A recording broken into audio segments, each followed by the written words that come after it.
Alright, hello citizens of the Nigelverse. It is Nigel here once again, and this is going to be another wrestling review.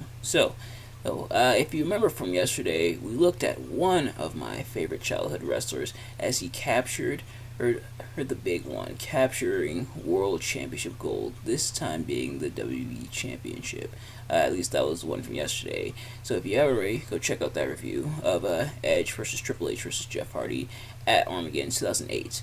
But we go from one childhood icon of mine capturing World Championship gold to another, or as Rey Mysterio rose to prominence in 2006, rose to the occasion, and rose to the World Championship, and finally obtained the World Championship gold, well, the World Heavyweight Championship at WrestleMania 22.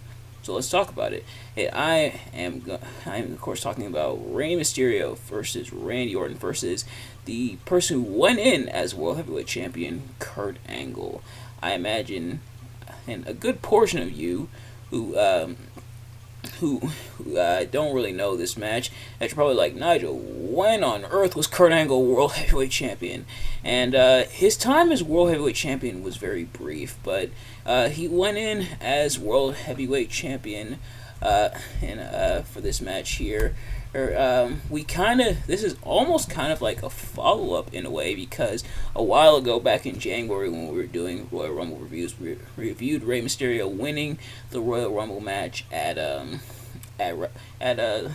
we reviewed him winning the Royal Rumble match that year. This, of course, being 2006. So we reviewed him winning the World Championship, and this is now the follow-up. He gets his World Heavyweight Championship shot. So, as always, I'm not professional wrestling reviewer or analyst, just a man who enjoys a good time, and I definitely had a really solid time with this match. Another really good match. Ironically, just like yesterday, another triple threat match for the World Championship gold. This time, of course, being the World Heavyweight Championship, the big gold belt. So I am also looking up, while I'm doing this, I am juxtaposing this, looking up when exactly Kurt Angle won the World Heavyweight Championship, just to see how long the reign was. So Kurt Angle won it January 10th, and in a battle royal of all things, to win the World Heavyweight Championship, which I believe is also how the Great Khali won the World Heavyweight Championship. And that is the only comparison that Kurt Angle and the Great Khali will ever have. So Kurt Angle won the World Heavyweight Championship in the Battle Royal on January 10th, and then lost it only a few months later. But at least he got a spot with the Undertaker at the Rumble. And I believe he also had a match with The Undertaker as well.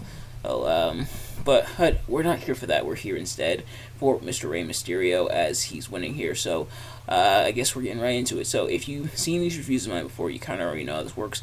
If you haven't, I'm going to be talking about what I liked and what I disliked about the match. Starting with what I liked, similar to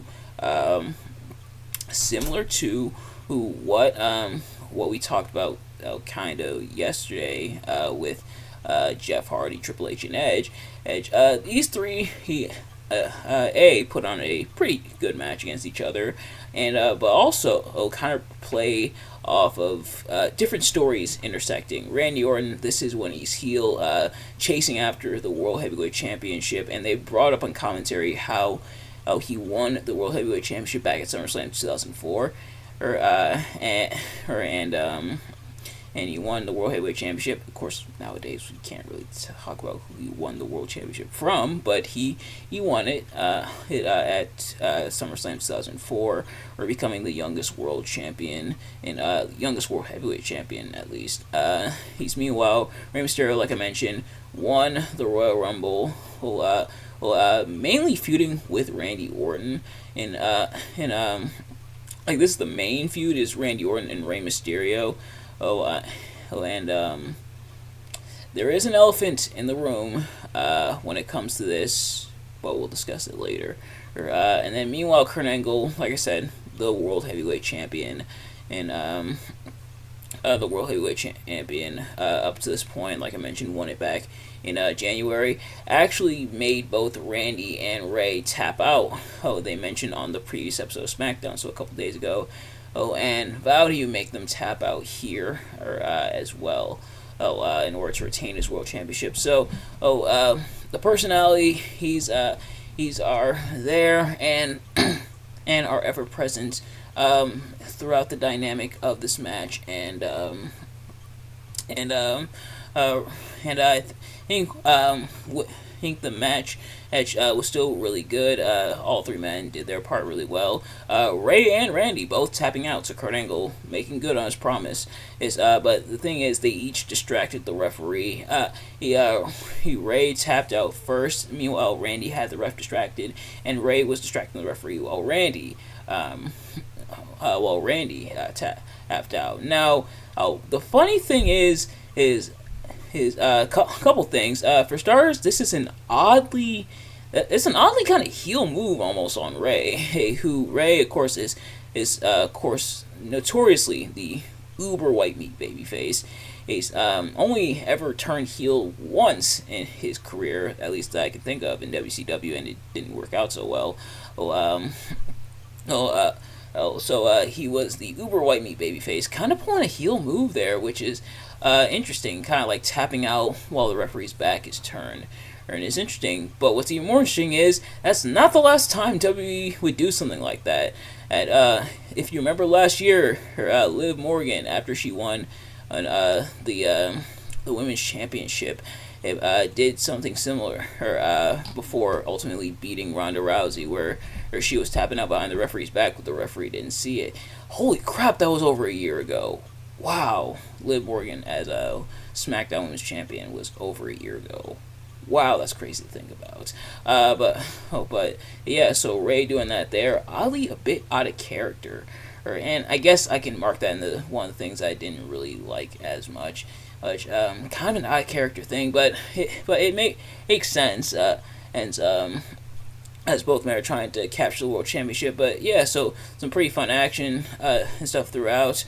Not quite as many like triple threat spots as like the previous match. There was a couple, including in Kurt doing kind of a double German suplex. He's suplexing Randy, who's holding on to Rey, and Rey pretty much goes like flying. So there was that. But then Rey ultimately he nailing the 619, and then the roll through the West Coast pop on to Randy Orton in order to pick up the win here. So Rey becoming world champion, and the moment of him finally reaching the mountaintop, finally capturing world championship gold, after years long journey, he was pretty awesome, and especially with me, I'm a huge Rey Mysterio fan, as you can see by the shirt here, but huge Rey Mysterio fan. So for me, this moment was epic of him capturing the world championship there, and finally getting to the mountaintop with the world championship win here. And in terms of what I didn't like, kind of the aforementioned tap out from Rey there. Or also would have liked to seen a few more triple threat spots. But all right, it's time to address the elephant in the room. While the moment of Rey winning the World Heavyweight Championship, it was an epic moment, and a lot of people love that moment and really like this match. It wasn't without scrutiny, because he essentially was carrying the flag for Eddie. WWE for years after this and kind of justified catching some flack for essentially exploiting Eddie Guerrero's death to give Rey this world championship run on, and him kind of being the flag carrier for his friend Eddie. Eddie had passed away in November of the previous year, and if you can believe it, Eddie was supposed to have a match with Shawn Michaels on this card on WrestleMania 22, which that would have been an excellent match, but unfortunately Shawn instead had to battle Vince McMahon, and then meanwhile Rey was here. So Rey essentially, he pretty much being like pretty much being that flag carrier for Eddie. And WWE pretty much using that story to catapult Rey to the World Championship, including a really tasteless segment with Randy saying Eddie is in hell, which man, that is yeah, I know, edgy promo, ruthless aggression era. I know a lot of people love Eddie, love like edgier promos and stuff. That one definitely was in very poor taste. And so yeah, it's gotten a lot of scrutiny over the years for that. Now, was that Rey Mysterio's intention in intentionally just profiting off of his friend Eddie's death? I don't think so. Of course, Rey and Eddie were very, very good friends, and Rey obviously took the loss very hard. But it is worth mentioning that Rey may or may not have gotten this opportunity had it not been for Eddie's passing. But that's a discussion for another time. A lot of people feel like Rey should have been world champion anyway, which yeah, but